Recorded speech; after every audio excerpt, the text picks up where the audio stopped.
our breath is like the wind anyways, you know.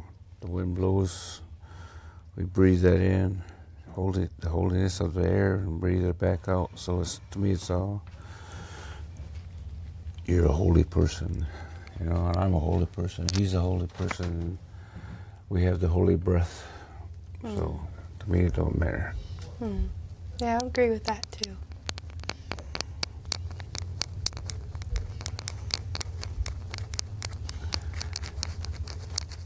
Are we being recorded now? Oh. They can hear us? They can hear us. Thank you. You're welcome. So yeah, it's everything is holy and sacred, you know. And a lot of people don't realize that the sacredness that was here in the beginning is still here with us today. So I have this as a gift for you because I am so grateful that you would be here and share your medicine with me and with us. I hope. And yeah, so this is tobacco as well as one shark tooth that my sister found at a beach here in St. Augustine. Oh yeah? And I just felt that it was supposed to be in the bundle. Wow. Excellent. 4 times.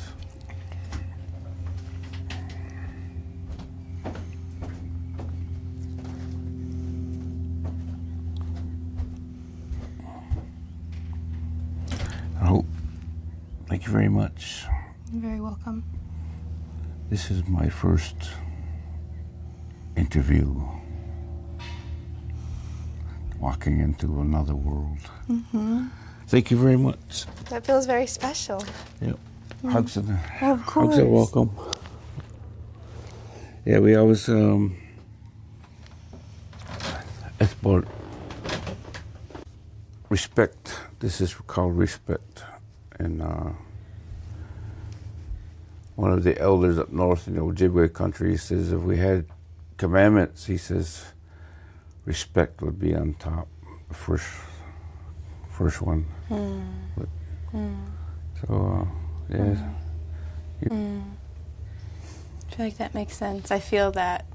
Yeah. Just this high value of respect when we are practicing these ways. Yep. So yeah. So what's your first question? Would you like to begin with a song?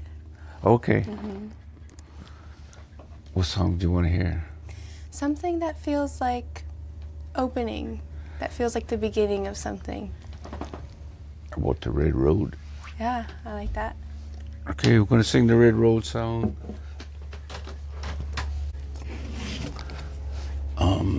Actually, Guanyukdahjayte gudiso, Guanyukdahjayte niatso, Haudenosaunee Guanyukdahjayte ni wagakwizadant, Yagwite ni wagashoutant, Anyawe soha, Sakatrewa, Sanyogo. What I said was just, I'm grateful that you're here and well, and my name is where the trees meet the sky, and that I'm from the Haudenosaunee territory of the Longhouse people, and that Ongohomwe, it means the real people, and Oyani is chief, means chief, and Gayakono, Niwakakwizaldant, means my nation. That's my nation. And then Young White, Niwagashoutant, that's saying that my clan is Bear Clan. And then the rest of it's given, it's a prayer for forgiveness. The word is Sakatrewa. In our language, my language, the Cayuga language is Sakatrewa. Sakatrewa. Sakatrewa. I hope so. Means ask for forgiveness. Yeah. So that's part of the morning, and then in the evening it would be kind of forgot now. Okay. Oh, I love that because before you were about to drum, I was like, I need to introduce him and his nation and where he is from. And then you just went ahead and did that. But Guanyukdahjayte. Gown.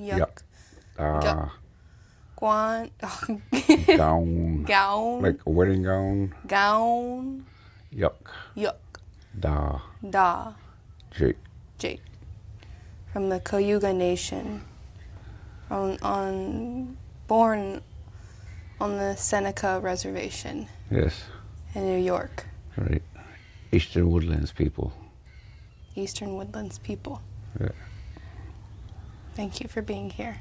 Yeah. Because you had Eastern Woodland people up there. We have the Senecas, as keepers of the Western Door, and then my nation, the Cayugas, and then the center fire is the Onondaga. That's the main where the main fire is, and then beyond them would be the Oneidas and then the Mohawks. That's consists of the original five nations, and then we became the Six Nations when Tuscarora came up. So. Six Nations of the Haudenosaunee, people of the Longhouse. So the words before all else, we always do the words before all else before we do anything. So I might have to do those right now before the song. And the words before all else is what we do because we honor and respect everything that was created. And a part of that is the peacemakers, the prophet that came to us. Those are his words that he brought from the creation. The words before all else. Yeah, the words before all else.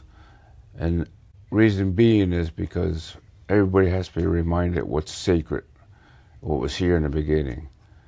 And so that's the words before all else. And every time we have a longhouse, everybody gets in there and sits down, a speaker would stand up and he'll do that.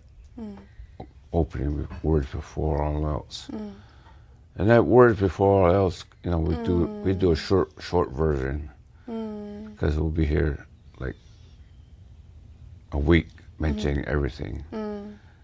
Basically what it is giving thanks and gratitudes. And we give great thanks and gratitudes to Mother Earth because of all the things that she holds for us and gives us and has everything here for us since the beginning of time. So we give great thanks and gratitudes for her and all she holds for us. And when I get to that part, I'll say, and now our minds are one. And if you agree, you'll say, Hae. The women will say Hae, or the men will say Aho. So, and then we look at the waters and see all the beautiful blue waters and all the waters of wherever we may be. And we give great thanks and gratitude for the water of life, because without the water of life, it would not flow inside of us also. And we have the water of life in us. And so we are one with the waters also. So we give great thanks and gratitudes for the waters, and now our minds are one, Aho. And we give great thanks and gratitudes for all the everything that grows in the waters, and everything that swims in the waters, and everything that goes in the waters and comes out of the waters. And we give great thanks and gratitudes for all of them and what they do for us, because they continue doing their duties that they were given to do in the very beginning. So we give great thanks and gratitudes, and now our minds are one. Aho. We give great thanks and gratitudes for the two-leggeds, for continuing their duties on Mother Earth and producing the next generations. And we give great thanks and gratitudes for all of them, for all continuing their duties and helping out with Mother Earth. So we give great thanks and gratitudes, and our minds are one. I hope. We give great thanks and gratitude for all the green things that go on in Mother Earth, all the plants and all the medicines and herbs and all the trees and all everything that turns green. And we give great thanks and gratitude for them for all their duties that they perform for us since the beginning of time. And now our minds are one, I hope. Aye. We give great thanks and gratitude for all the tree people, the standing people of all across the country, all the different types of trees and all the different types of standing people that are helpful for us, for healing us, helping us to live, and giving us the firewood for our sacred ceremonies and the sacred way of life that we have to live at this time, and to try to bring back the goodness of that, with the sacredness of the trees. So we're reminded that when we put our hands on our trees and be barefooted and touch the ground and the trees at the same time, we create a new energy flow through us to clean us up. So we give great thanks and gratitude for the trees and all that they do for us. And now our minds are one, I hope. Aye. We give great thanks and gratitude to all the four-legged people, the bears and all the animals like that. And we give great thanks and gratitude for all that they produce for us, the food and the clothing.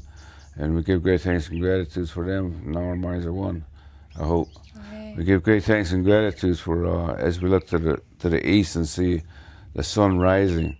And we give great thanks and gratitude for the Chief of the Day Sky for all that he does for us, continue his duties that was given to him to do for us, that we can live. So we give great thanks and gratitude and thanksgivings for the Chief of the Day Sky. And now our minds are one, I hope. Aye. We give great thanks and gratitude as we look to the east again and we see the darkness coming, the light and darkness. We give great thanks and gratitude for the light and darkness when they come together and to join together, to be together for that little space. And now our minds are one, I hope. Aye.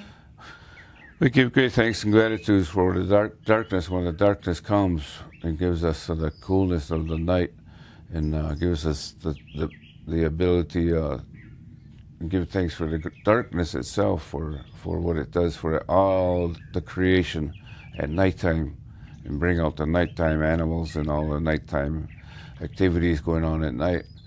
So we give great thanks and gratitude for the nighttime, the darkness of that time, and now our minds are one, I hope. Aye.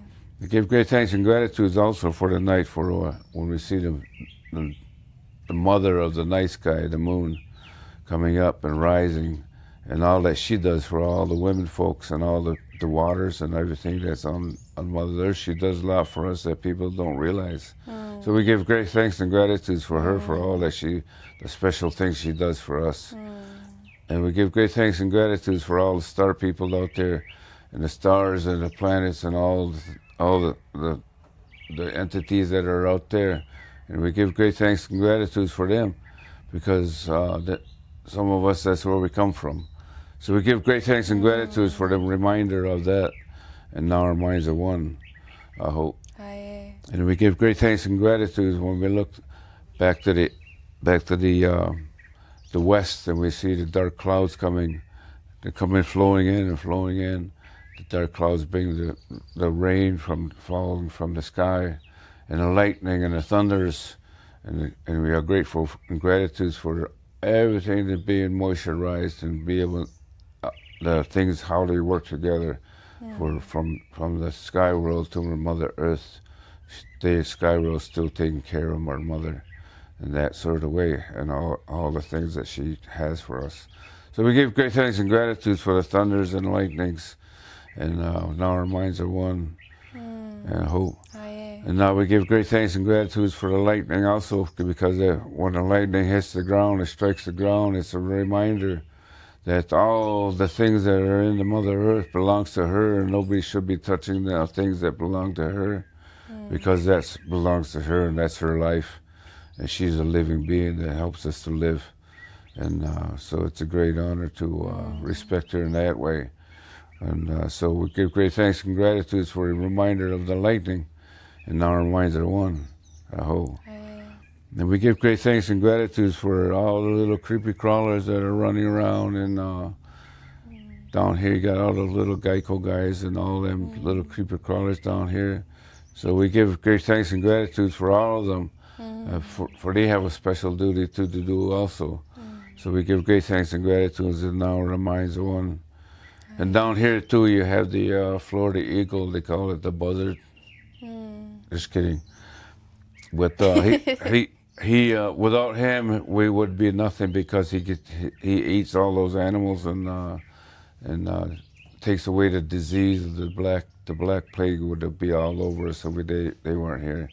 So we give great thanks and gratitude for all the birds that clean up the earth and all the other animals that clean up the earth to take care. They're taking care of us in a good way. So we give great thanks and gratitude for all the ones that are the cleaners that help us to live. And now our minds are one. The whole. We give great thanks and gratitude for our sons and our daughters, our grandsons and our granddaughters, and our great-granddaughters and our great-grandsons, and all those yet to come, the next 7 generations. So we give great thanks and gratitude for all of them, and now our minds are one. I hope. We give great thanks and gratitude for all of our ancestors who came before us and prayed for us so that we could be here today, and give our special messages that we need to put out there for people who are starting to follow this way of life and need to know some certain things that they need to know. So we give great thanks and gratitude for all of those prayers going up for that, and now our minds are one, I hope. We give great thanks and gratitude for the special ones that come to the Mother Earth again to give us the reminders of all the ones that run the sacred lodges, the sacred sun dances, the sacred ceremonies that we have. And so we give great thanks and gratitude for all of them that take care of us, and remind us of who we are and bring our remembrance back to us so that we can be who we're supposed to be. And so our minds are, we give great thanks and gratitude, and now our minds are one. We give great thanks and gratitude for the special ones that came to us before, the prophets of this land, for my people all across the land, for my people from the East Coast to the West Coast, to the North Pole, to the South Pole. All the ones that have the special prophets that came to us and remind us how we have to live in peace and harmony with all things. Because the Creator, He does not like war or killing. And so we have great respect for Him and His ways, and no other nation. We cannot follow any other nation that way. So we give great respect for and honor for the great spirit that was here and the prophets that came to remind us who we really are.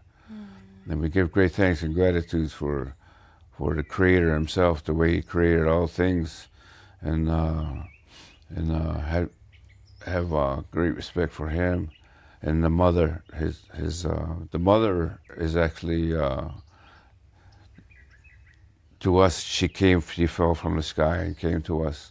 So this is His. You could say this is the Mother Earth is His woman.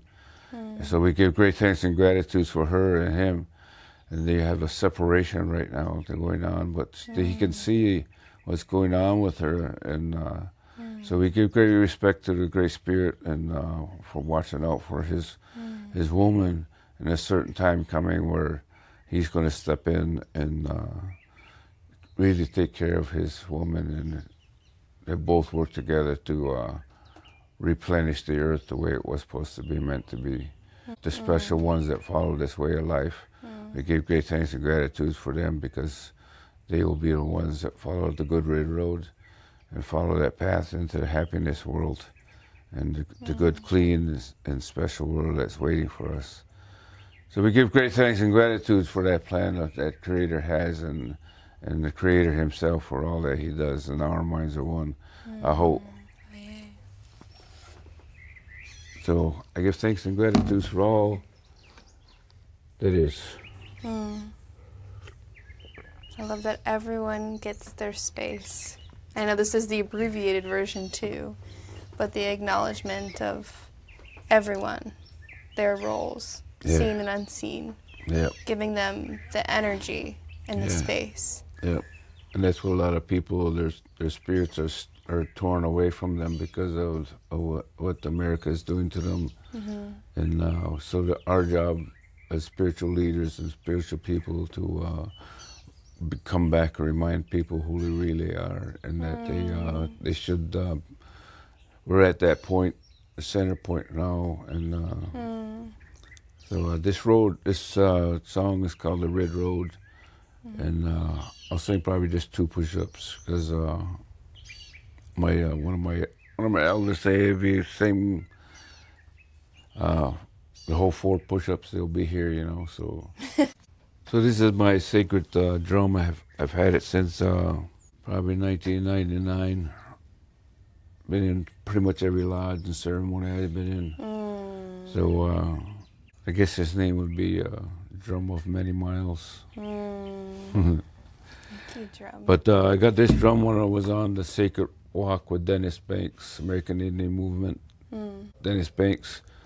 Now Cummings is his native spirit name. We ran across from Huntington Beach, California to Atlanta, Georgia, carrying a sacred message that he received, and that's what the elders told him to do. He told the elders about his dream and vision, and that's what they told him. He said, "You got to take that and tell everybody." So we took it from Huntington Beach, California to Atlanta, Georgia. Every runner had to run 30 miles a day, and it was a run-walk, so you could run and walk. But we had runners that would run 30 miles a day, every day, for 2.5, almost 3 months. To spread with the intention of spreading the message. Spreading it, he had this vision and dream that the spirits came to him, told him that everybody needs to be reminded that everything on Mother Earth is sacred and holy. It has always been that way. This was a paradise, when before the Europeans came and destroyed it. And the paradise that they were looking for was already here. It kind of disintegrated after they got here. So this song, "Red Road," is it talks about walking the red road, carrying a sacred chanupa, and following the way, giving thanks to the Creator, the Great Spirit, Nakashla Wakantanka, Pidamila, Nakashla Wakantanka.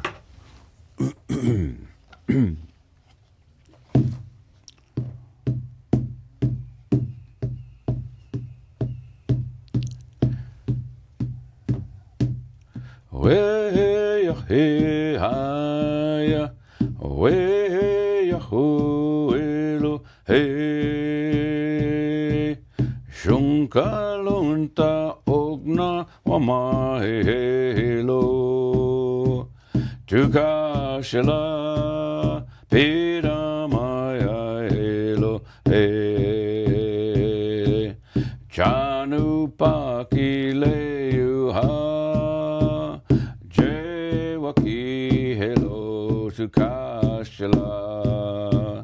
Tugashala, Piramaya Elo, Shunkalunta Ogna Wama Helo, Tugashala, Piramaya Elo, Chanupaki Leuha.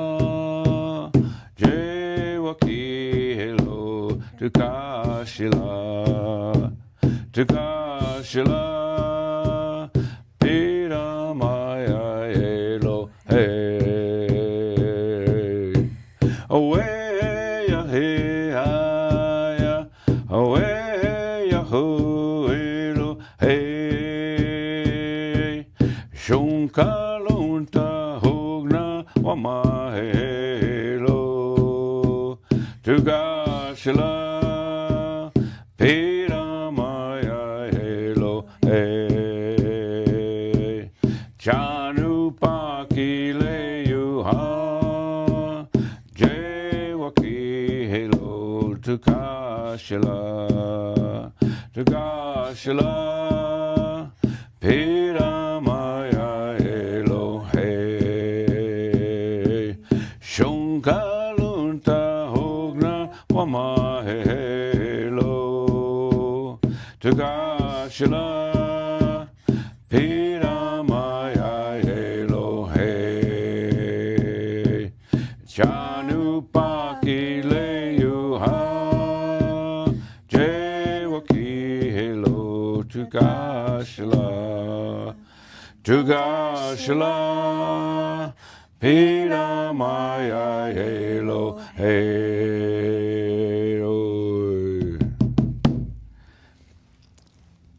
Anyways, that's the Red Road. Oh, it fills me with so much love. Yeah, it's all love. Everything it's all love. Okay. Yeah. Thank you. Yeah. So the Thank Red you. Road is where you, in ceremonies they it's not really us that bring people to the Red Road. It's the spirit of that person. Anybody, you know, they've had the feeling of the spirit of this way of life, so they're kind of like drawn to the Red Road by the creation. So they follow that drawing, and then when they get on the Red Road, they go. We have spiritual ceremonies that will help. Their spirit's way out there someplace, so we need to help them bring that spirit back into here where it's supposed to be. And because it's out there, it's lost it's lost in space someplace. What is the Red Road? The Red Road is it's been here. The Red Road is what America was trying to destroy, because the Red Road is the natural path of all naturalness and Mother Earth.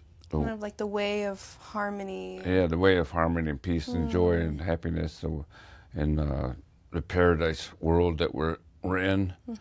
And when you find that Red Road, you begin to see with different eyes, different ears, different everything. Your senses start coming back, and you see how things are really supposed to be. Like I don't know, maybe you're walking and maybe you see something that you know is there but it wasn't there, and that's part of the real world.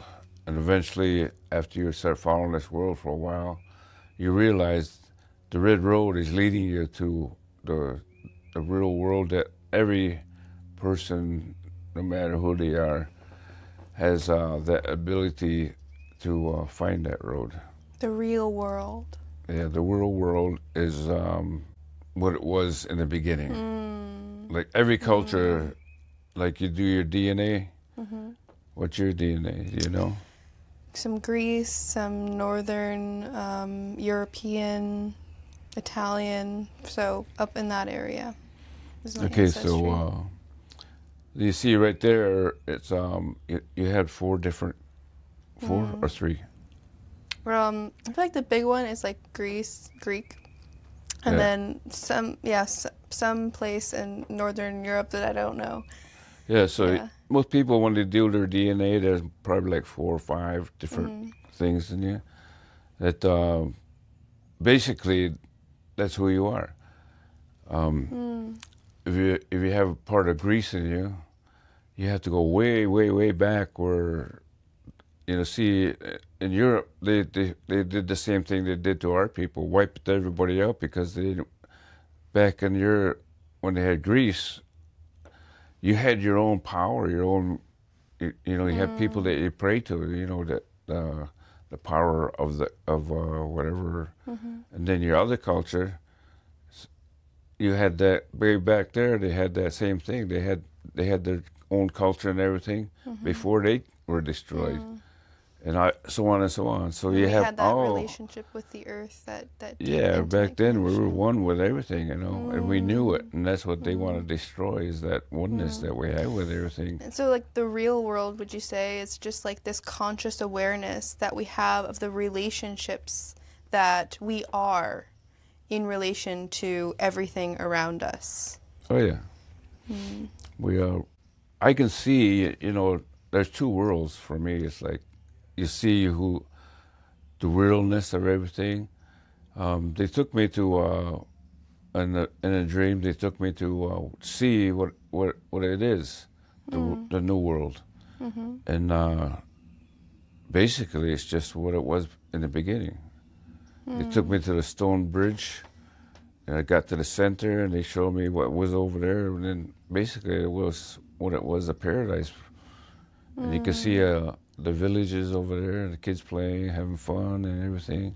And the water was pure. You could see all kinds of fish in there. And you could see that the sky was all really beautiful blue, and the trees were so huge. It was like all the leaves and everything was like, you could probably build a house inside the trees. How beautiful it was, you know. And the plants and everything, how green and everything was. And then that's the real world, you know. You can see it, you know. You feel it. I walk, you walk, everybody walks, and it could be the real world around them. They follow the red road because it's coming back that way, and that's here and now. it's here. Yeah, it's here now.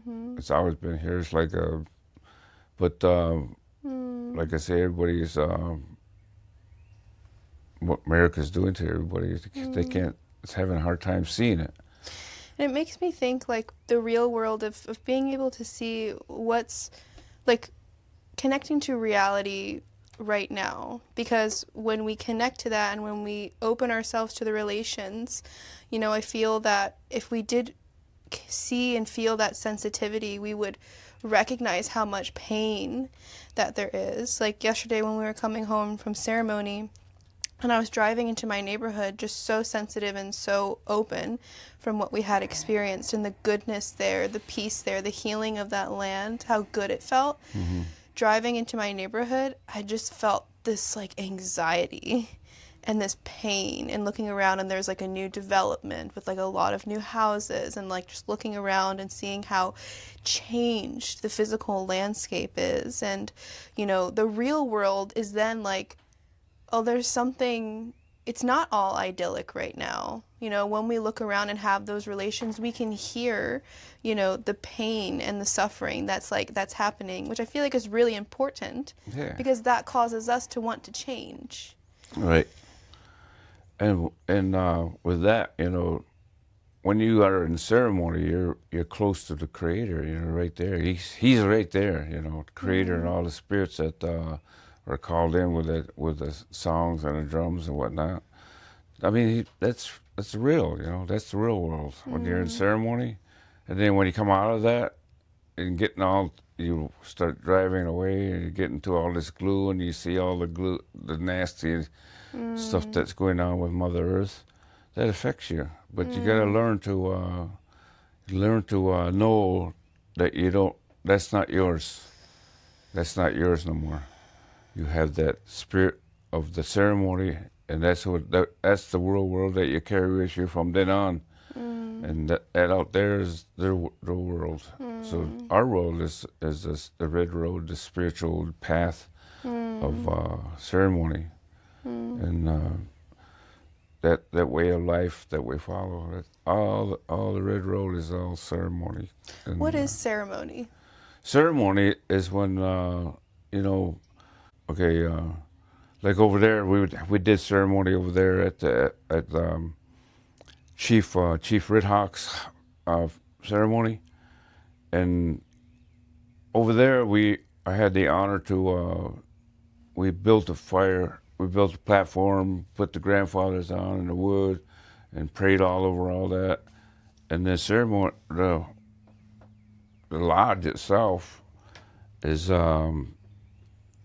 Okay, the sweat lodge, it's hard to demonstrate anything, but we build the fire, and that'll be the fire over there is on the west side, and then you have your altar, and then you have the sweat lodge, the lodge itself.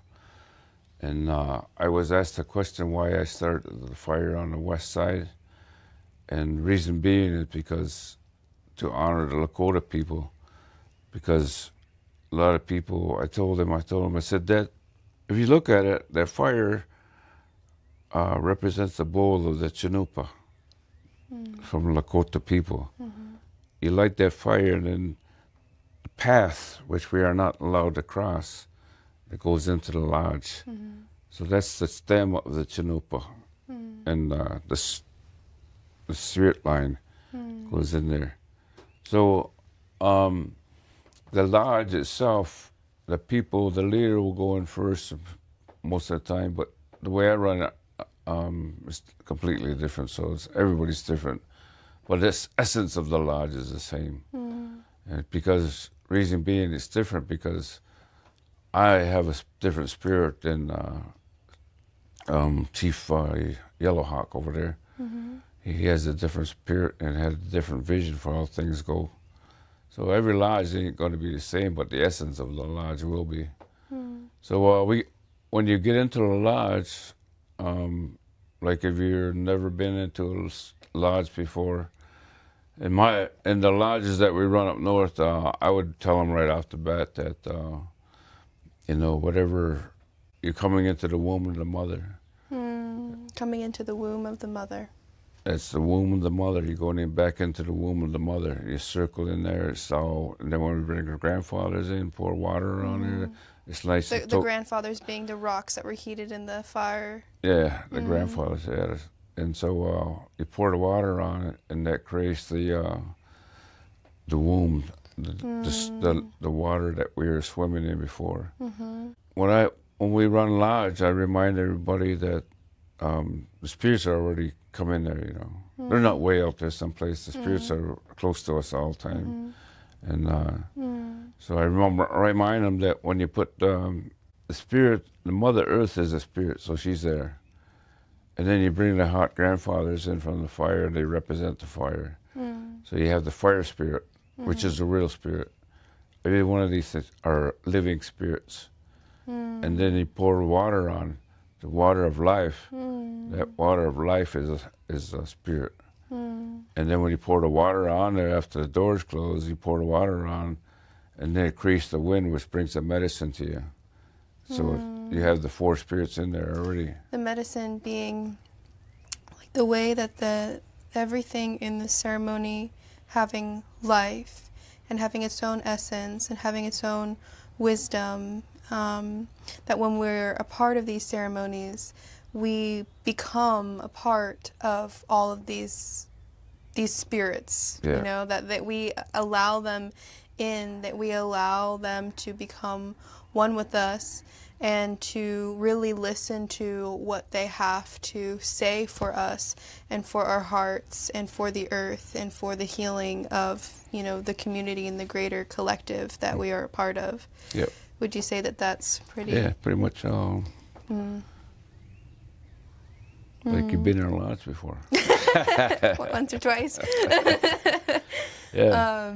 That's how it is. You learn different things, and the men will learn compassion, and the women, they'll learn different things, different speakers, no matter what, might have different leaders that run lodges, and It's such an interesting thing to try to explain what is happening here, but yeah, it took me a long time to even understand or feel or experience that the stones are my grandfathers and that they have a specific wisdom and a specific support for me, because when I first came into ceremony, was very, moving out of the indoctrination of colonialism and patriarchy and white supremacy and only seeing the world in mental terms and needing physical evidence of things and having a lot of doubt in spirit, doubt in myself.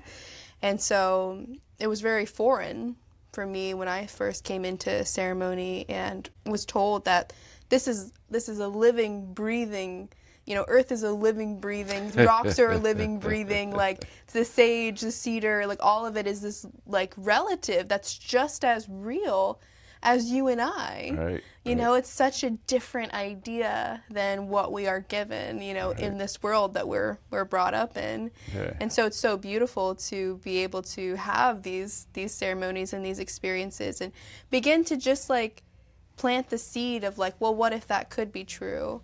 And now for me now, it's I feel that, I experience that, and I know that as true, as my entire perception of reality has changed because of my experience in ceremony.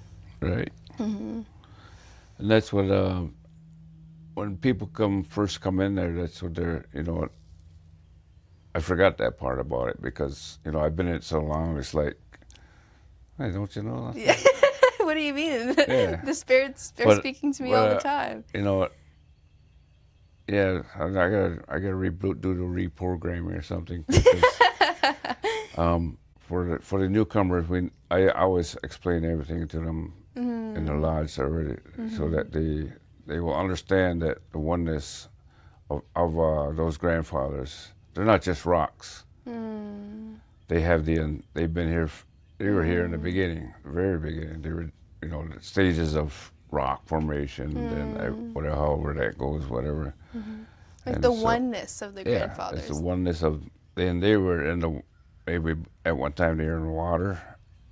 And they do get rained on, and then they're on Mother Earth, and then, you know, it might have been things they've seen. There's nothing, you know, a lot of things that people don't know, and even when they're in that fire, you know, it's not just a fire, you know, it's just it's a communication of all the spirits. Like when they connect, they're connected, and when that fire's lit, the prayers are right, and that spirit man in there, he's the one in charge. It's like I trying to explain to them that there is a living spirit in there, and every fire is a sacred fire, and you see people when they build a fire, and they're just looking in that fire.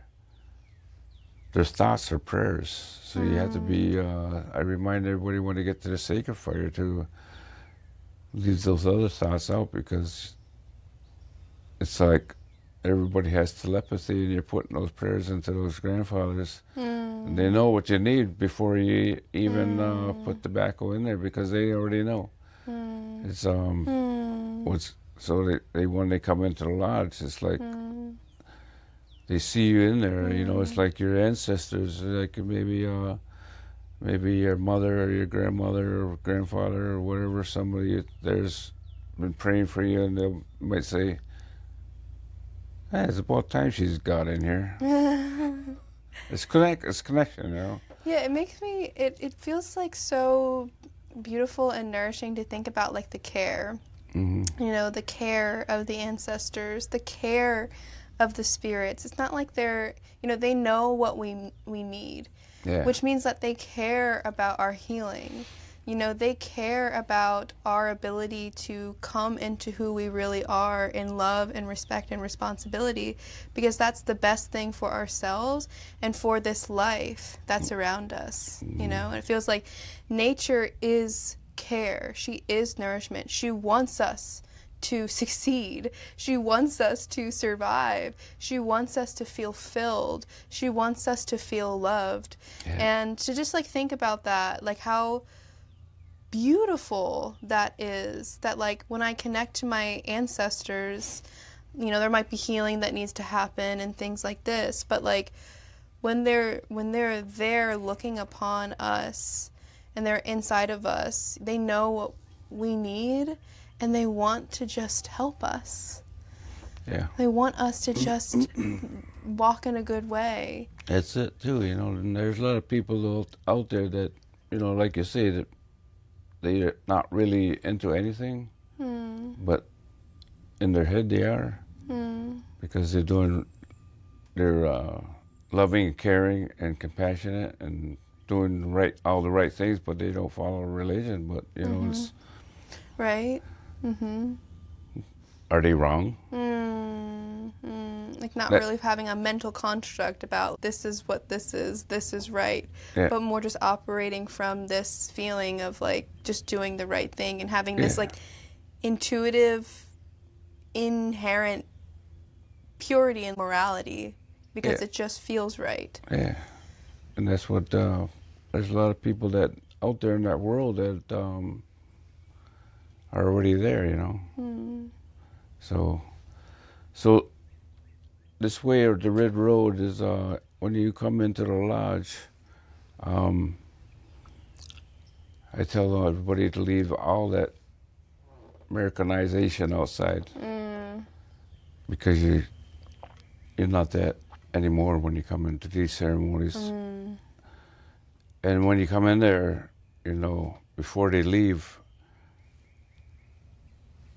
because they say their prayers and they put all the prayers in. I said, put all those prayers into the grandfathers. And when you leave out of the womb of the mother, don't look back, because it's just like the womb of the mother. So you see what I mean? You're Yes. born, so you don't, all those problems, all those, whatever is troubling you, your mind's going like 30, 60,000 miles an hour, that stays there. And then when you crawl out, you're crawling out of the womb of the mother, and you got another chance to be fresh again, because when you're in that moment, there's no yesterday and there's no tomorrow, because yesterday's gone by and tomorrow's not even here. It feels like the real healing is like the actual conscious integration of what we have experienced, which I feel like kind of parallels the menstrual cycle too. You know, when we are in that time of being in that heightened, you know, altar of life, and we can really let go and be separate and really focus on what's happening within us. And that's the same thing of entering into the lodge and entering into the womb. It's having this experience of feeling so held and loved and protected that no matter what I have, no matter my humanity, my stuff, the stuff of my family, of past generations, that I'm still loved. Yeah. And I still have that within me.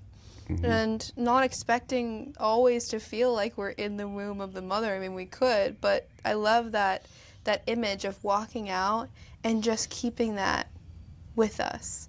Yeah. Walking with that medicine, and that when our humanity comes, when our stuff comes up, we can like pour that love and bring that energy into our hearts and know that, oh, I'm still worthy. Yeah. I'm still lovable. And I feel like that's the medicine, is just like walking in the everyday and bringing that love that we experience in the healing ceremonies. And that's what it's all about. You know, after a while, you just say, I accept, I allow, and I am worthy. Woo. And then I know, then you, at the end, it says, and I know that's true. So if you keep saying that, you know, that's what you call love. So yeah, it's a good life, you know. What else? My next question, and what I really want to know, and I really appreciated how you spoke a little bit about it when we were sitting by that fire, but was to speak on the importance of women's wisdom and what women have to say, how women lead, for the healing of our hearts, and also for just who we are in relationship, and the importance of women's wisdom for our collective healing. Well, in our society, we're a matriarchal society, and the women, since I don't know, time began or whatever, always had the power in our culture. And what do you mean by that? Like they had the power? Okay, for example, in a longhouse, it'd be like this room here, and the men would be sitting here, and the men leaders over here, and the women leaders on the other corner down there. And the longhouse is like your government meeting Yeah, spot? government meetings where we do all our ceremonies and do our sacred dances and songs. Okay. And ceremonies in there that we have been doing. So anyways, say this guy abused a woman, okay? And so the men would discuss what to do with him. And then when they decide what to do, they'll have one guy stand up, walk down, and talk to the women, tell them what they decided, and then the women will discuss it. And then that guy would come back, sit down. But when the women would discuss it, and then a woman would stand up and bring the message back to them. And say, yeah, yes, you can do this. And in our society, back in the day, there was no jails or prisons, and the women always decided what was right for that man. So what they decided to do back then, they had what they call the gauntlet, and the gauntlet would be like women would line up on this side, and the women would line up on that side, and the men would all line up down the other end. And the women would have either clubs or red willow sticks. And that man that was abusing women or whatever, he would have to walk through that line. And at that time, the children of all ages would be standing in that line and watching what's going on. And so if he made it through, he would be pretty well beat up. But if he made it through, they would also tell him, all right, get out of here. But they would send runners ahead of him in all different directions and tell the other villages that not to welcome him in because of what he'd done. So, and if I was a child standing there watching all that, when I grew up, I would think that, man, I don't think I would want to do anything like that. So that's why we didn't have prison, because there wasn't not much of a thing like that happening. I'm curious, like, in this experience of this man who did something really, really tragic and disrespectful, he's brought to the gauntlet, and these women are, beating him with the club. Like, I'm curious what the energy of this is like what the energy of the woman who is beating him. I wouldn't imagine it would be a happy thing, but it more feels like a necessary thing for accountability, that this has happened and there needs to be some sort of like reparation or something. So I'm just curious, like, if we were there, what would it feel like? I would say I wouldn't know what to say, but I think the woman would there would be no longer mental thoughts of pain. So it was just like an expression, like a release of there to feel that anger and that rage and that separation from love that they had experienced because he had done that and violated her. Right. So to get that release, and so yeah, it's so many things that the Americans took away from that they could have used, and we wouldn't have all these prisons. But anyways, the spiritual way of life is the way it's been in this land for a long time. And when they start killing our people and torturing everybody, the main ones they were after were the ones that performed the ceremonies and did ceremonies. Reason being is because, like I said, the church and the Christian people thought that the only religion was supposed to be for the Jesus Christ, but they don't even know what they're talking about.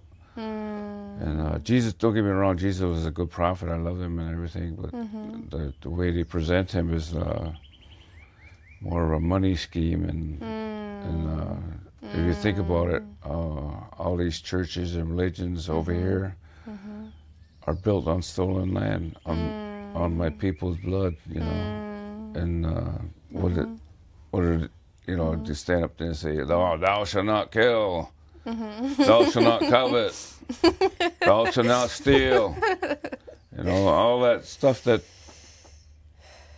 if there's a devil, that's them. I hate to say it that way, but I mean, there's some really good Christian people that I love, Yeah, I believe that Christ's teachings are perfectly aligned with what we experience in ceremony.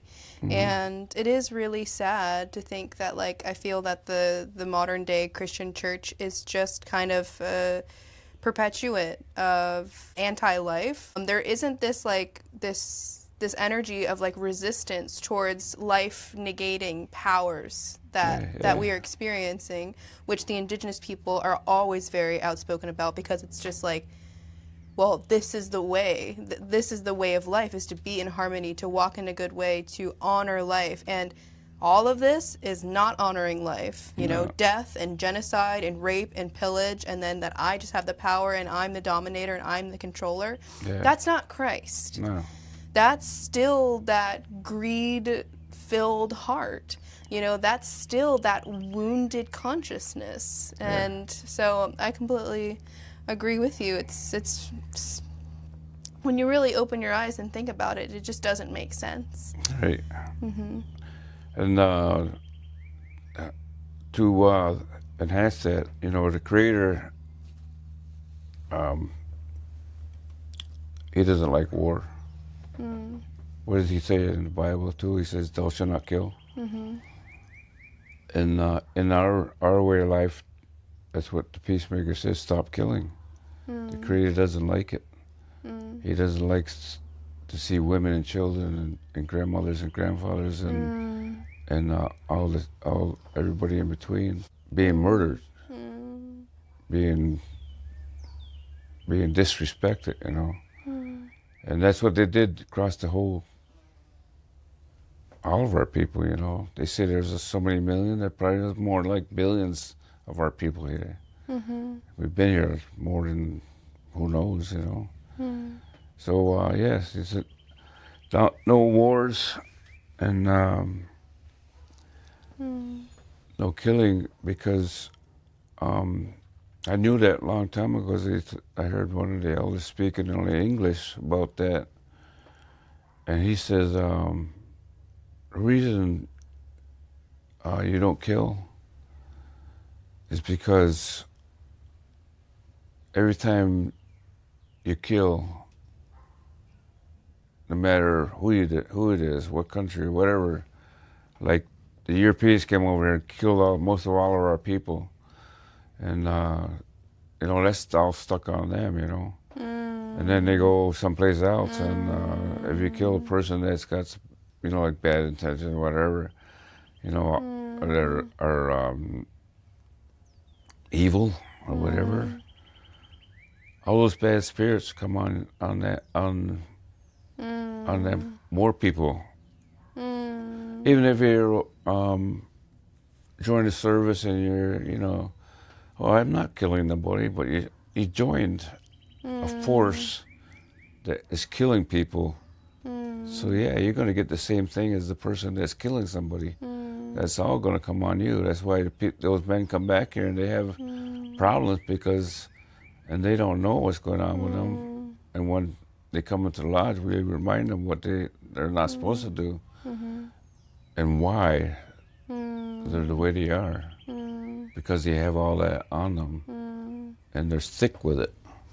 Yeah, I think that's so important to recognize the spiritual implications of taking life. Yeah. And I think, like, you know, in our ceremonies and what Iolani gives is he helps a lot of men and women that went into the service that have to experience deep healing because of what they had experienced there. Yeah, what they seen. Yes. And what the warmongers made them do, you know. So you got young men and women over there that maybe just wanting to be guided, you know, like seeking guidance and enter into the force and do things that they maybe couldn't even imagine doing. Right. And that's what they did to our people, and they're doing the same thing over there. And when the draft was going on, I actually got a man named Mad Bear Anderson to go to federal court with me to let him know that it's in our treaties. This is for all Native across the whole country, that it's in a J Treaty for all of our people, that we don't have to join the service. We don't have to go kill anybody. It's in a J Treaty, and I took that to the federal building with Mad Bear, and I told him, hey, listen, you can't draft me. What draft? The Vietnam War. Vietnam War. Yeah, they drafted a bunch of people, young people that didn't want to even go. And I can imagine what that would feel like. yeah, so the treaty is still good today, and I didn't have to go because if I stood up for my rights and said, why do you want me to go over there and kill people, men, women, children, babies, when you guys did that to our people? Why would I want to leave and kill? The Creator doesn't like killing. I'm not going. I said, I'm living the peace. You know, something that struck me when we were speaking the other day is that you were saying that, and this is kind of related, but not really related to what we were just speaking about. But if women were the ones making decisions and the ones in power, we would be living in I think you said like an oasis, or we would be living in paradise right now. Paradise, yeah. Like, what do you mean by that? Benjamin Franklin came and lived with us for a while when he was into our longhouse, and he studied our government, the way our government was set up. And he seen that the women had the final say and brought the message down to the men. He wants the whole thing and wrote everything down. And the United States government is actually mostly what our government was. But the only thing they left out was the women's role. And can you imagine if... So Benjamin Franklin was taking notes from you. Yeah, he was inspired the way we ran our government. But then they took away this aspect of the really important and powerful role that women say and women's judgment took in your government. Yeah. And so you see that right there, they took the essence of compassion, and they ran with their own, and made men presidents, made all the Congress people men, all the Congress or whatever. I don't know how it works, but... Well, in your government, were there women that were leaders? Yeah, there's in different nations. There's actually women that were head of the whole nation, ran the nation. You know, revered, honored, yeah. They were highly respected. Highly respected. Yeah. And would you say that even more respect as she came into like her grandmotherhood, like post menopausal? Yeah. Yeah. The elders, and hopefully what we do in a lodge is like when you begin coming into the lodge and you get been into the lodge, the ceremonies, we're actually training. It's like an apprenticeship when we're training. That's what I tell everybody that comes to our ceremony, that you're actually training your apprentice, and you're training to be the next leader, the next leader that will eventually become an elder. And after doing all these podcasts for so long, you'll be sitting over here telling somebody. You'll be the elder sitting over here. I'm honored. I'm honored to be to be trained, because eventually that will be me. Yeah. And that's why. That's the way of a good chief is to train people the way they should be trained, and to honor them as much as anybody, because to me, I'm chief, but I ain't any higher or any lower than anybody. We all run the same. I don't put myself up on a pedestal, or I don't belittle anybody. It's not the way to be, It's like you got to have respect for everybody, and that comes your way. I love that. I love that aspect of these ways, and what I have experienced in ceremony and in community and meeting so many people is that there does not feel like this hierarchy at all. It's a deep respect of just exactly where we are in our journey, whether you be a very young person or a very old person. And of course there's always this, you know, there's respect and there's honoring your elders and things like this, but it's never like, I know better than you. Yeah. That's the thing that like most struck me as someone who was developing, like a young person, and being loved by my elders and seen, you know, seen in my potential and seen in my power and my gifts. And that, you know, I'm never told what to do. Whether that be like, sometimes, you know, there's instructions, but like I'm never told what to believe. I'm never told who to be. It's just this like really beautiful fostering of my heart and fostering of responsibility and fostering of development. Yeah. But there's never, it never feels like, you know, it always feels like there's autonomy and sovereignty as a being. Yeah. And we all collectively know that, you know, like you are you and you are allowed to be you and I am me and I'm allowed to be me. And there is a way that we connect and that is rooted in love and respect. Yeah, it's that, like people come to the lodge sometimes and I can see that they're not gonna, they're never gonna get it, even though they come to the lodge and they don't have that compassion, and they're, so I have to talk to them, you know, and tell them, it says, hey, your spirit's still way out there someplace and you're disrupting the ceremony. And I have to ask them to leave sometimes because of what they're doing and how disrespectful they are. And so they have to, because of what they're trying to bring in there, you know, that energy of, you can see it just shaking like that. And don't come in here, don't come, I don't need that, we don't need that here. So you can see it. And that, like, that sometimes love and compassion looks like being able to see things in reality and to protect. Yeah. You know, to gently ask or sometimes firmly ask to go away. Yeah. Because like that's not in alignment with like the purity of what's happening here. Right.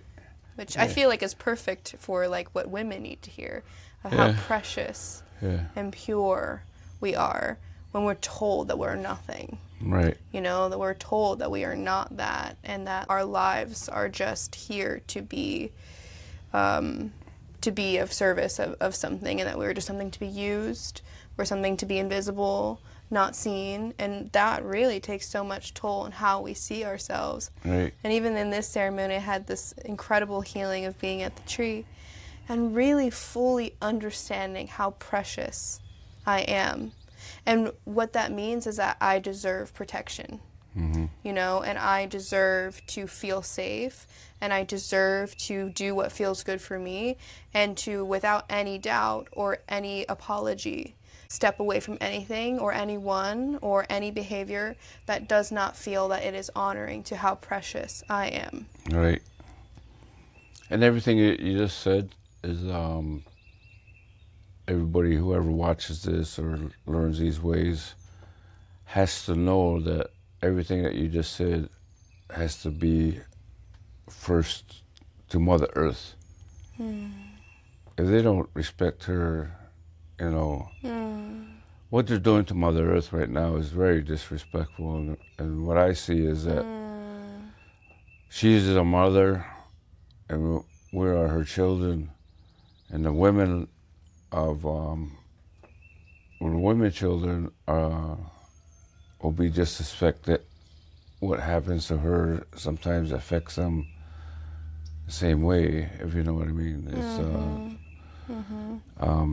because you're so closely related when you follow the red road that you know that you have to protect yourself, because and try to do the same with the Mother Earth. But part of coming to ceremony is protecting yourself from the destruction of Mother Earth, because what happens to her happens to all the women. I'm so appreciative that you said that. The truth is here, and when you said that, it just made it, Yeah. you know, like brought me back to my place, you know, here. And it's so true, because like this is I feel like our first relationship, Right. you know, and if this one is right, naturally all of these ones are gonna feel right too. Yeah. that's the way life is. You know, it's a beautiful thing, and that's what I'm saying is that the world that like two different worlds that we live in. That's the one that we follow. That and that you honor. If we get enough minds thinking one mind like that, we have that other earth coming, and the other compassionate earth, and we can change a lot of things by just bring our minds together to be one, and help Mother Earth to be, bring Mother Earth back to who she was. And to me, it's not really going to happen that way. It's just like, I kind of don't really know. But to me, it's like the whole world, the whole Mother Earth is just like, hopefully I would like to see it just, we're all of a sudden sitting here, but we're all of a sudden sitting in the woods talking. And like all this other stuff is, everything's gone.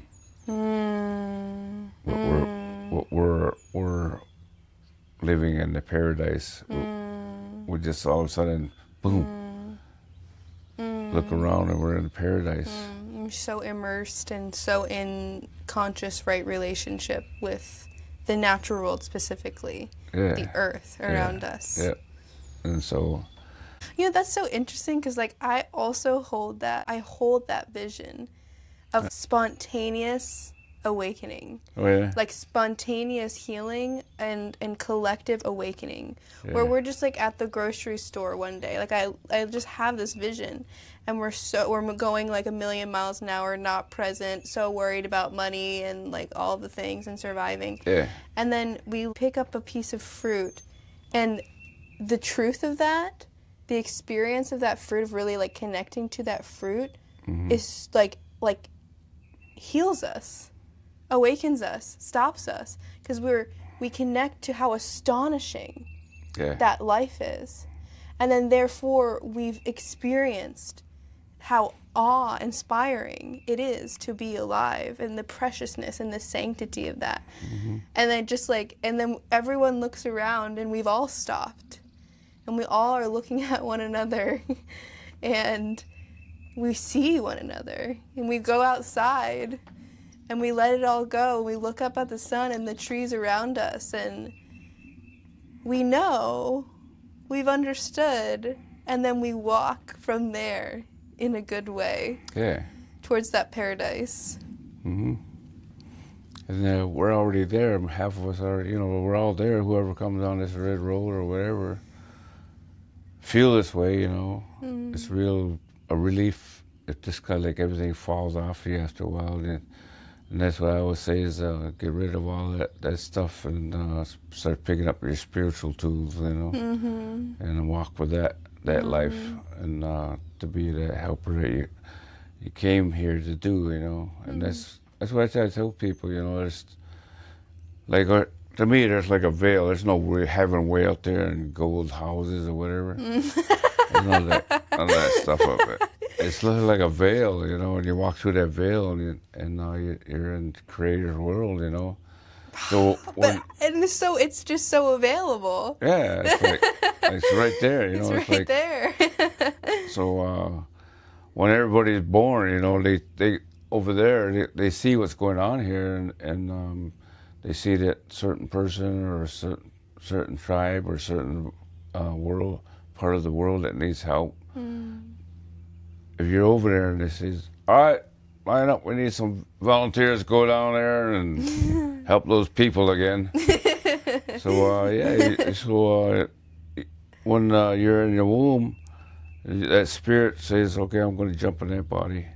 And they could have been my ancestors, native ancestors. All of a sudden you come in here and you're a native trapped in a white person's body. But that person is shining to help everybody to realize that we can have peace, we can have all of this if you just change who you are. And that's what it's all about, So the spirit world is that close. Hearts, because it's all within our hearts. It's all here. Yeah, it's all right here. It's like here. Everybody thinks the Creator's way out there someplace. She's you. He's me. we are the creators. They say, you know, I think what they say when it's way up there someplace, for me, it's way up here. The creation is here. And you just got to get your mind, your right side and your left side, your brain ready, and all this.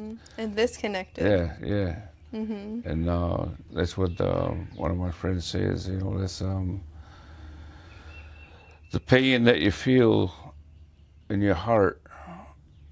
He says the pain that you feel in your heart, the spirit can take it, the pain from that. So we don't have to bear it alone. you don't have to bear it alone because you're one. We don't have to do any of this alone. No, we are not alone. No, you're never alone. We don't have to be the strong ones, Yeah, you know? We have a strength, but like, you know, that we can just ask.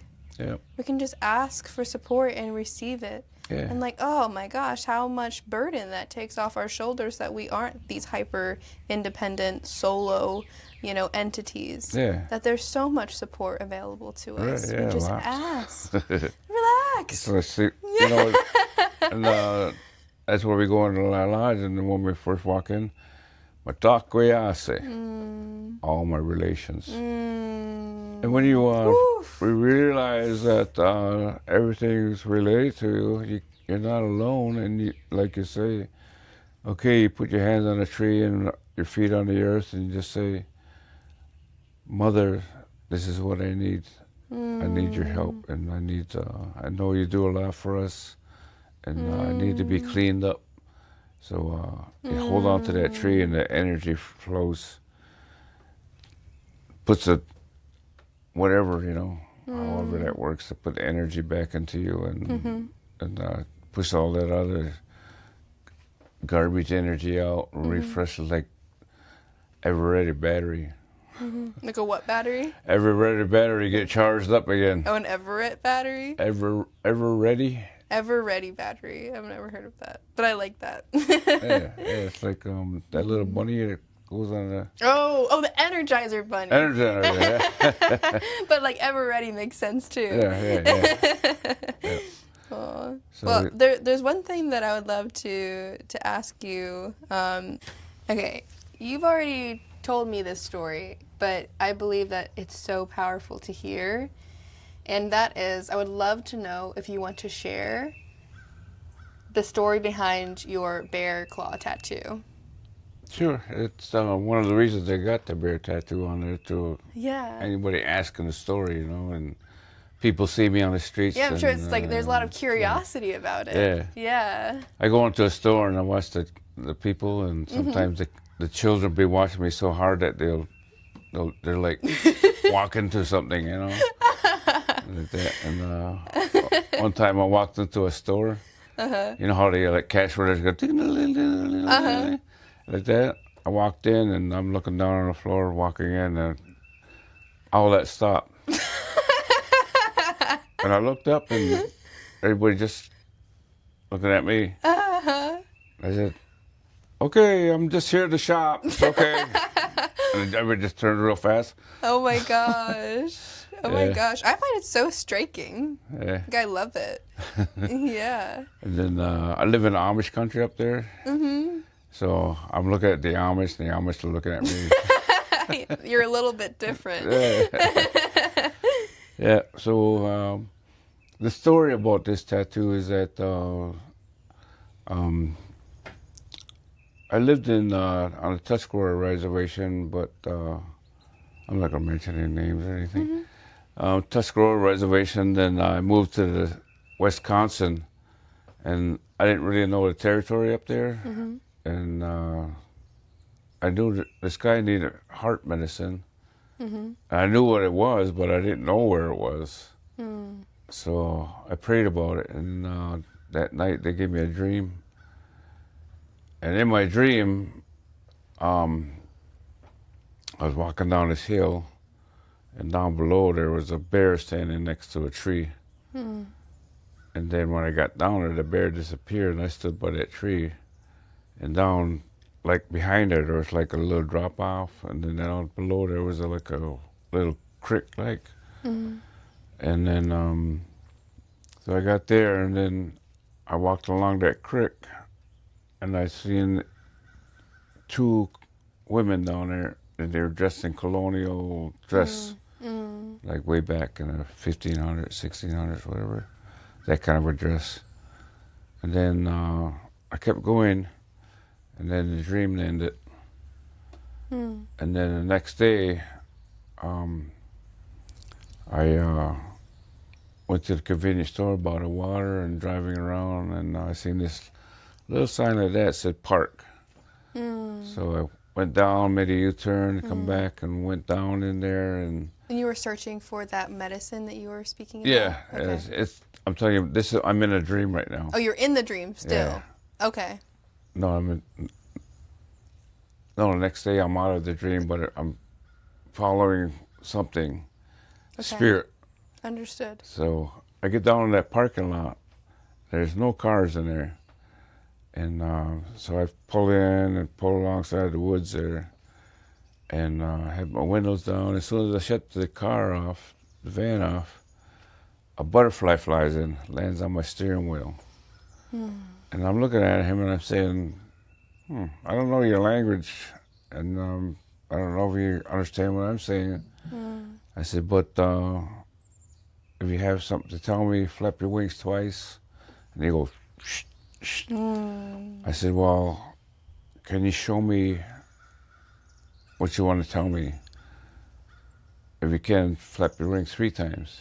If 3 times he went like that, butterfly. And as soon as he finished that, he flew out. I said, oh, man. So I grabbed my keys and jumped out of the van and looking all over for him.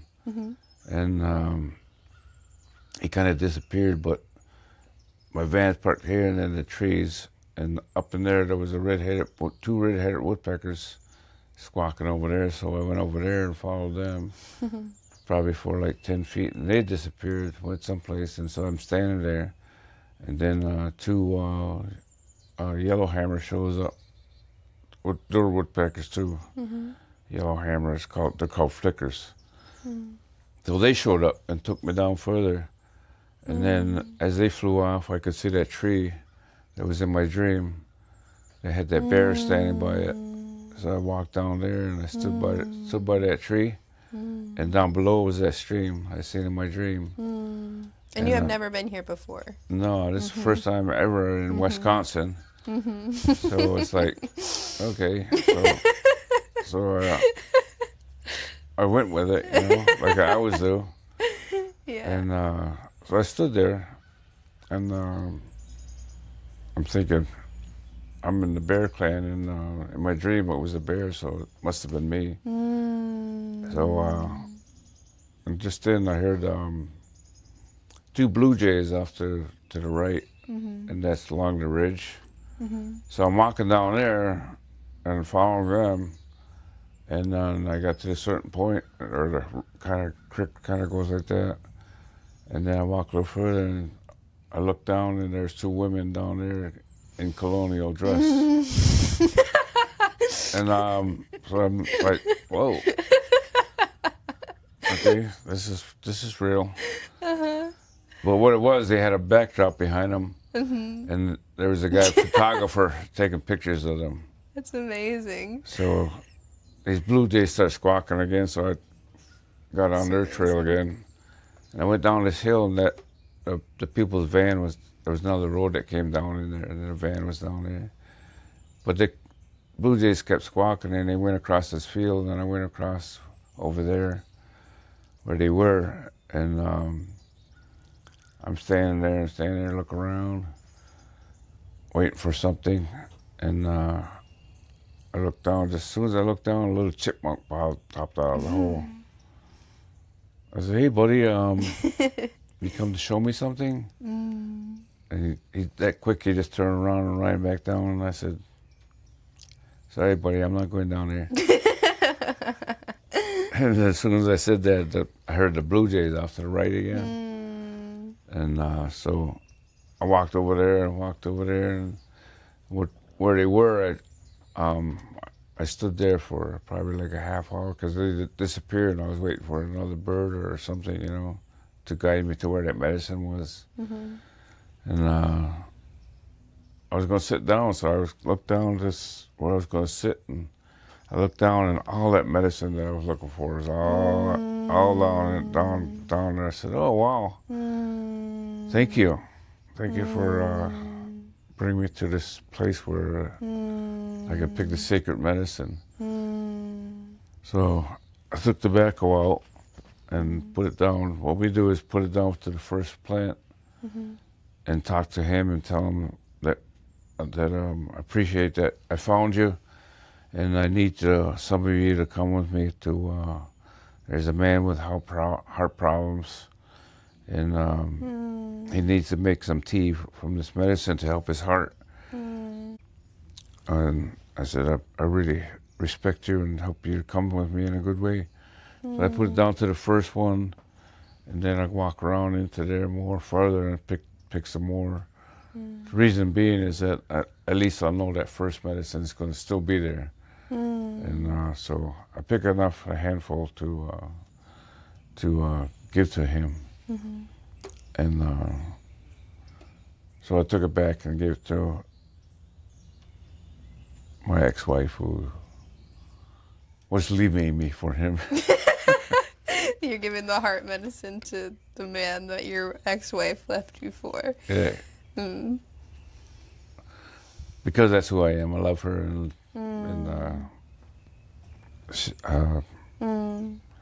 she taught me things, and I taught her things, and I figure it's time for her. It's better to think that way than anything else, you know. Like, And how profound that, like, how that journey was for you, you know, that dream.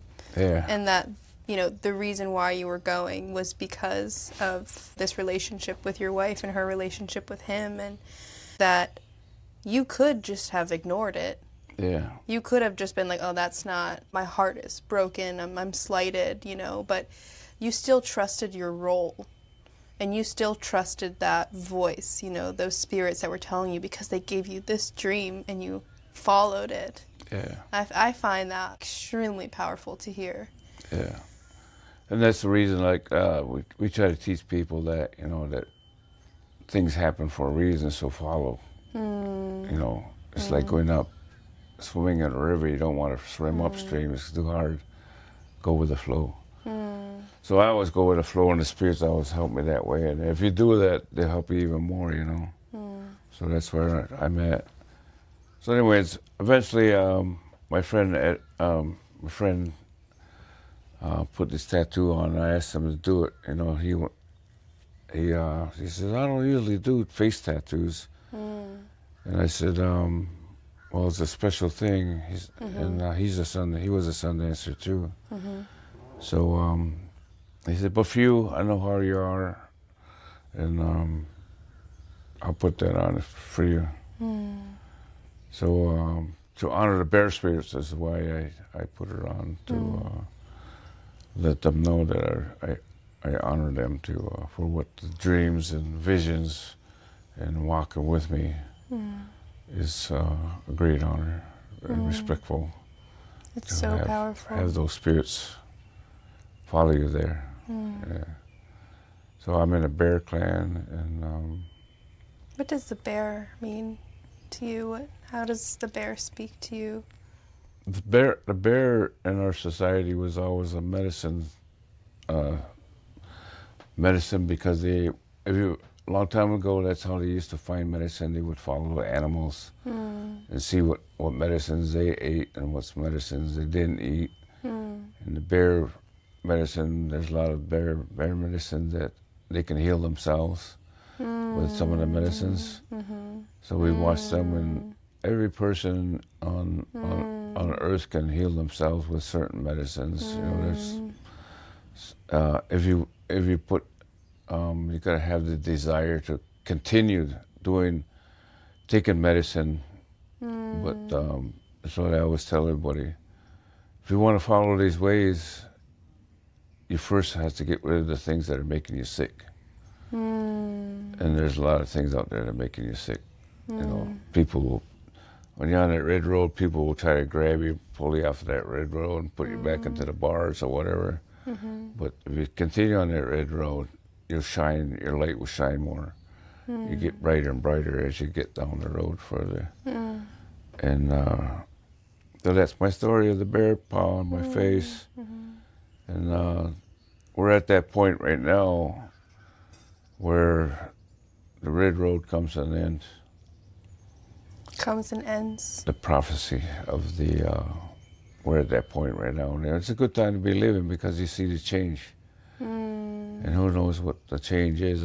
You know, it's like I say, the change of the world. That maybe the world will, everybody that's a good person will be continuing the world, and the ones that are not will go through it, be a not different world. And they'll get stuck in there and have to live in there. And I feel sorry for those people because I'm pretty sure that's like they can see the other world where we are, so they can see us and the pleasures and the joy, and how beautiful it is in that world, and what they should have been in, because in our people's way of life, they say that's the way it is. The veil's there, and people that make war, like George Washington and all the people, all the presidents and all them, they're at that veil, even though you know they're all rich and important, thinking they're important and everything. They're at that veil, and they can see us, but they can't get in there. So they're stuck in that, that other world. So I'm glad to be in this one. me too. It's a good world to be in because life is good. Life is peaceful. Yeah. And you meet a lot of people. Life is full. Yep. Well, I think that what you have to share is so important. Yeah, it's real important because people need to find their way home. You know, find their way back to Mother Earth, their home, the real home.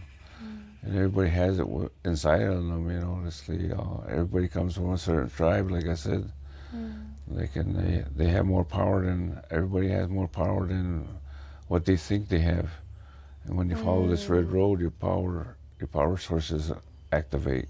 Like you have all those different cultures, and if you think about it, you have more power than most people because you know the relationship that you have with those what tribe you were from before. So you have a special relationship, and that's what people lost because if you accept what America tells you, like as soon as you come over here, you can't be German, you can't be Russian, you can't be Polish, you can't be Irish, you can't be who you were, you got to be American. Does American show up on your DNA? No. So be who you are. If you can be who you are, you defeat most of what they want you to be. And that's the way the Creator made you in a certain way. But they're the ones that are trying to make that certain way their way. The way they have it is they got you under pressure and thinking that you have to live that way. And that peace is the resistance. Yeah, you know, it's like where I live now is a homestead. And before I came down here, I lived a month and a half without coming out. And didn't have to go to Walmart's. Didn't have no trash. I just lived on what was on the farm. And so we can get back to that, you know, the way it should be.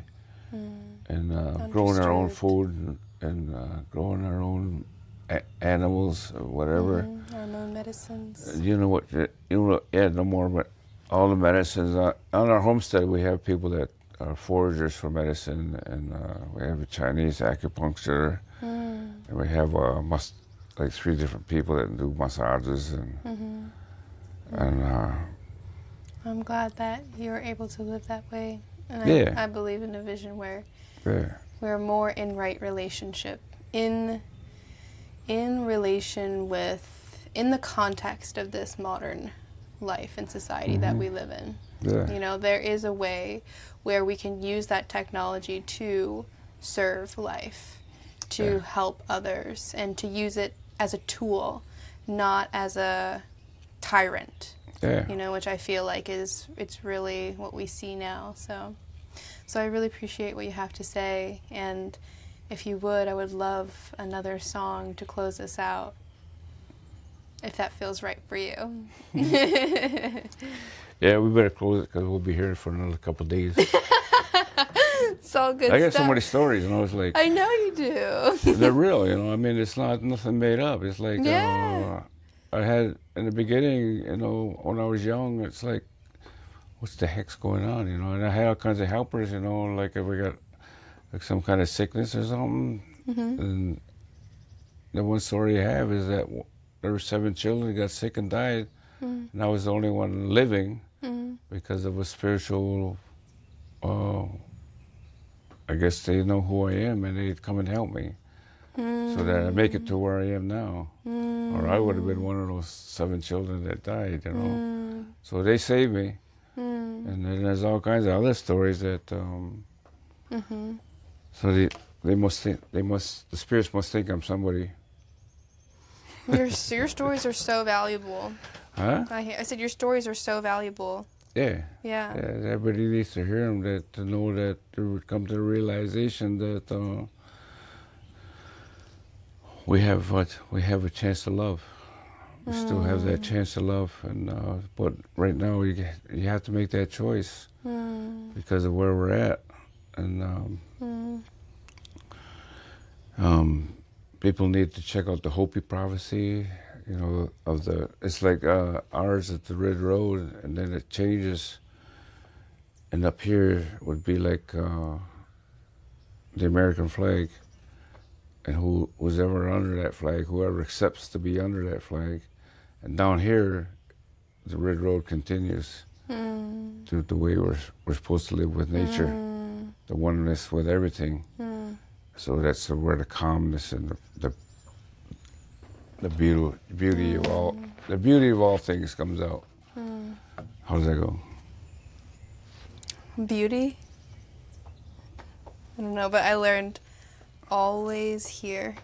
Yeah, that's right. I learned that from my friends over there. What am I going to sing? What do you want to hear? Appreciative song, thank you song, What about women's honor song. Wait, did you sing? Yeah, you were singing the Chonkaluta song earlier. I'm kind of, I don't know if it'll be appropriate now, but I'm curious about that song that you sang for the Moon Women. I don't know if that would be a good one. Or it was a forgiveness song, Maybe. or one of my own song. Whatever you feel. Yeah, I can do that one, and I can explain it too. Sure. This next song we're going to sing will be like, they call it, in the Longhouse, they call it your personal song to the Creator, but I may sing a song, it's my personal song, but there might be somebody else in the Longhouse that sings the same song, which is their personal song too. And it's for your family. So I consider everybody, whatever ceremony I go to is my family, because reason being is, like when you do go in that lodge in the womb, what does that make you? Makes you family. Makes you family. So you look around in there, I tell everybody to look around. I said, that's your brother. Look at your neighbor next to you, that's your brother, that's your sister. We're all in the womb, we're all twins, twin cruplets. Cum lodulets. Yeah, so we all come out, we're all related. Yeah, so that, I love that. So this story of this song that I'm singing is my elder in the Longhouse. When I came to the Longhouse for the first time, or maybe for a few times, he says, "What's wrong with you?" And he knew something, you know. I said, I've been baptized like from here to Florida. I said, I've been following that Christian religion. He says, oh, I know what's wrong with you. And so in the longhouse, he got up and spoke to the people and told them that about what's going on with me, and that he sang this song, and he said, walk with me. He sang this song and walked out, and then when we got to the end of that song, there's two parts to it, but when we get to the end, he stood out there and he talked again, and then he talked to the women and the men, and then the women, all the women in the longhouse stood up and came up and shook my hand. Some were crying, and some were thanking me, and same with the men. They all got up and shook my hand, and some, they were saying welcome home, and so the men too were saying welcome home.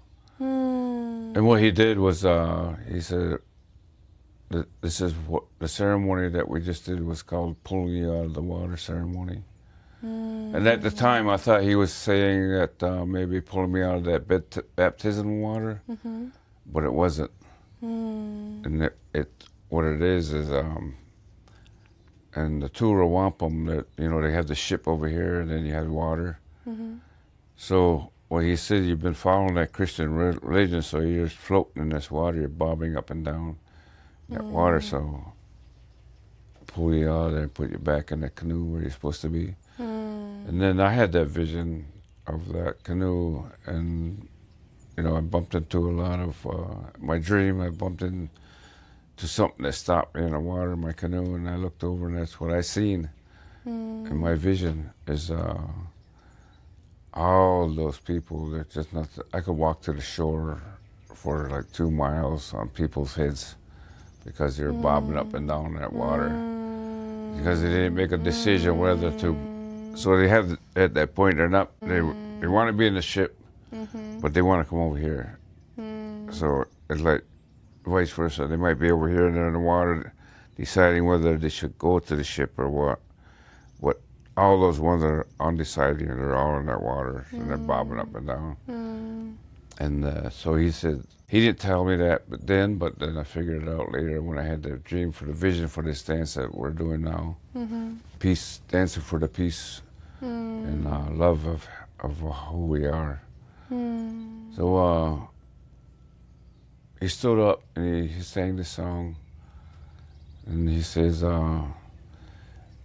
in front of everybody, and he goes, I walk on the Guanyukdahjayte, Guanyukdahjayte.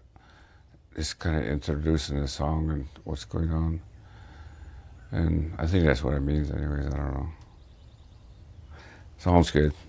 So that song goes like this, and I sang it the other night because reason being is that I usually, when we put people out for a vision quest, trying for a vision, when they make all their prayer ties and we put those prayer ties around them, I walk around their area and I sing this song to lock them in for 4 days and 4 nights. So, and they don't eat or drink. Don't eat or drink water for 4 days and 4 nights. And I sing this song because of my family.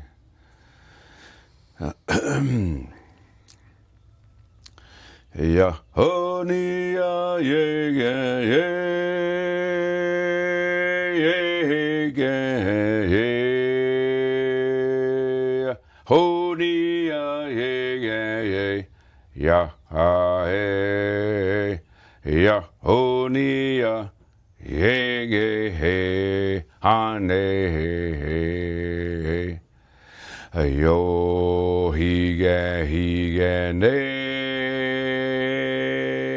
Honey, yeah, yeah, yeah, honey,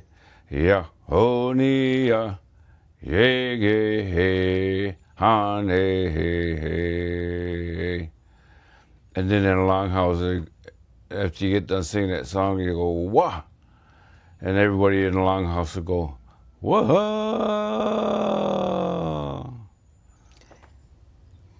Whoa! There you go. Yeah. How's that other one go? Yeah. Thank you for that. You're welcome. Very special. Thank you for Very special. putting on this podcast. It's my honor. You have a special adventure ahead of you. Keep up the good specialness of. You're going to learn a lot. Thank you. I really feel that too. Yep. It's what a blessing for me as a human being learning on this earth. Yep. You're going to learn a lot. Keep up the red road. So do you understand the red road now? I do. Yeah. Yeah, it makes sense to me. I hope we're got a lot of people to understand why the red road is a red road. I hope so too. Thank you. Wastelo. That's the Wastelo. Lakota for thank you. Wastelo. Yeah.